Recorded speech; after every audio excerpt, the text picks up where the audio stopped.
ભરૂચ જિલ્લાના અંકલેશ્વર તાલુકાના જીતાલી ગામમાંથી એક ચોંકાવનારો કિસ્સો સામે આવ્યો છે। ગામના સરકારી સેવક એટલે કે તલાટીકરમ મંત્રી મનોજભાઈ ચૌધરી વિવાદોના ઘેરાવામાં આવ્યા છે। સામાન્ય જનતાની સેવા કરવા માટે બંધાયેલા સરકારી અધિકારી દ્વારા એક સ્થાનિક રહીશને ફોન પર બીભત્સ ગાળો અને ધાકધમકી આપવામાં આવી હોવાનો સનસનાટોભર્યો આક્ષેપ થયો છે।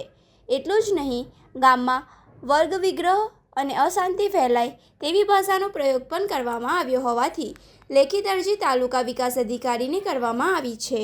સમગ્ર ઘટનાની વિગતવાર વાત કરીએ તો જીતાલી ગામમાં મોટું ફળિયું વિસ્તારમાં રહેતા મોહમ્મદ જુબેર અહમદ પટેલે આ અંગે ટીડીઓ અંકલેશ્વરને એક લેખિત ફરિયાદ સોંપી છે।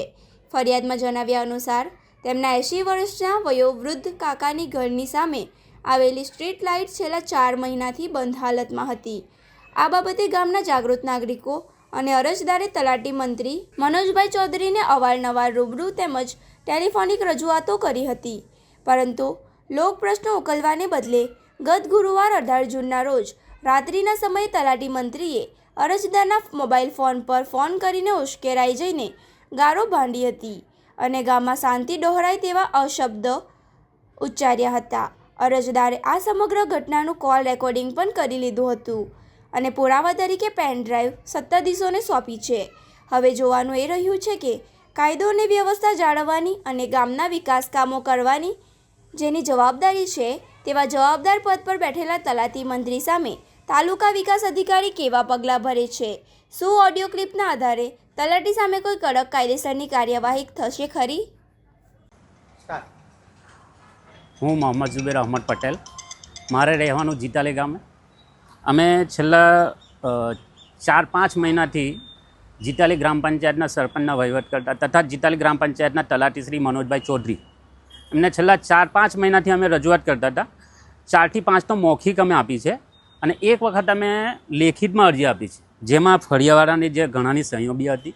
હવે એમને એક નાના કામ માટે અમે ફોન કર્યો હતો કે ભાઈ અમારા ફળિયામાં જે સ્ટ્રીટ લાઇટ છે એ બગડી ગઈ છે, બંધ પડી ગઈ છે અને જેમાં અંધારું હોવાથી રાત્રે લોકોને આવવા જવાના લોકોને તકલીફ પડે, ચોરીઓ થાય છે। 2 વખત મારા ઘરની બહાર ચોરીનો બી બનાવ બન્યો છે, જેથી એમને રજૂઆત કરી, મૌખિક રજૂઆત કરી છે, લેખિત રજૂઆત કરી છે અને આજે બનાવ બન્યો છે 18 તારીખે ગુરુવારે।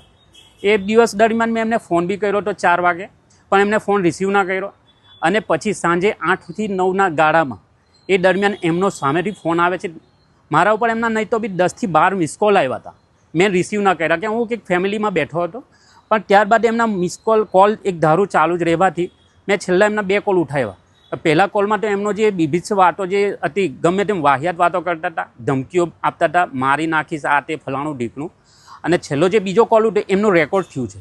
હવે એ કોલમાં એમણે મને ચોખ્ખી ધમકી આપી છે અને કીધું છે કે વિશ્વ હિન્દુ પરિષદ એટલે કાલે અમને જીતાલીમાં આવશે, તને આમ કરશે, તને આમ કરશે, તેમ કરશે, તારું ઘર તોડી નાખશે અને જિહાદનો જે મામલો છે આ બાબતે જેમાં ધાર્મિક લાગણી દુભાય એવી વાતો કરી છે, મા બેનની ગાળો દીધી છે, આવી ગાળોને ગમે તેમ વાતો કરી છે। હવે એમને તો અમે ખાલી એક નાના કામ માટે ફોન કર્યો હતો ભાઈ કે સ્ટ્રીટ લાઇટ બગડી છે।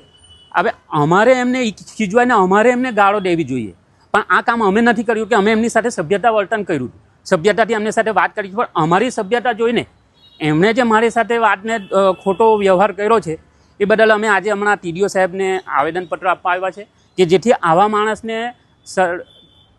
બિલકુલ બી આવા તલાટી પંચના ખુરશી ઉપર કે બેસાડવા ન દેવામાં આવે, કે આવા માણસ આજે ને કાલે બીજા કોઈ ગામમાં જઈને આવું ખોટું વર્તન કરશે ને 2 કોમ વચ્ચે ઘર્ષણ ઊભું થાય એવી વાતો કરે છે આ માણસ। જ્યાં તાલુકા પંચાયત કે ગ્રામ પંચાયતના કામમાં ધર્મ ક્યાં આવે? હવે અહીંયા વિશ્વ હિન્દુ પરિષદની વાત ક્યાં આવે?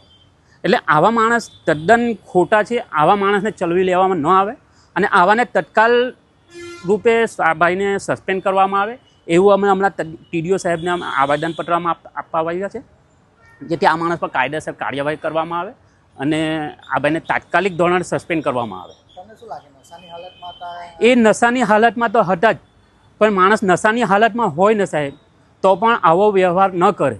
એ માણસને એટલું ભાન પડે છે કે તમે મને ગ્રામ પંચાયતના કામે ફોન કર્યો છે, તમે આ માણસ બોલો છો, ફલાણા માણસ બોલો છો, તો એને શું એટલી ભાન નહોતી કે માણસ કેવી વાતો કરવી જોઈએ? એટલો નશાની હાલતમાં। અને મેં એમને કીધું બી હતું કે જો તમે આ કામ ન કરશો તો મારે આગળ ઉપલા અધિકારીઓને તો એમણે ચોખ્ખું ફોનમાં કીધું કે જ્યાં રેકોર્ડ આપવો હોય ત્યાં આપજે. એટલે એમને મતલબ એનાથી એ સાબિત થાય કે એને તો ના તો કલેક્ટરશ્રીનો ધમકી છે કે એને કોઈ TDO સાહેબની ઉપલા અધિકારીનો એની કોઈ ધાક જ નથી. આ કેવો વહીવટ? એટલે હું કલેક્ટર સાહેબશ્રીના આપના મીડિયાના માધ્યમ દ્વારા કલેક્ટરશ્રી સાહેબને તથા DDO સાહેબને તથા TDO સાહેબને એક જ આવેદનપત્ર આપું છું અને એક જ વાત કહું છું કે આવા માણસને તત્કાલિક ધોરણે સસ્પેન્ડ કરવા જોઈએ.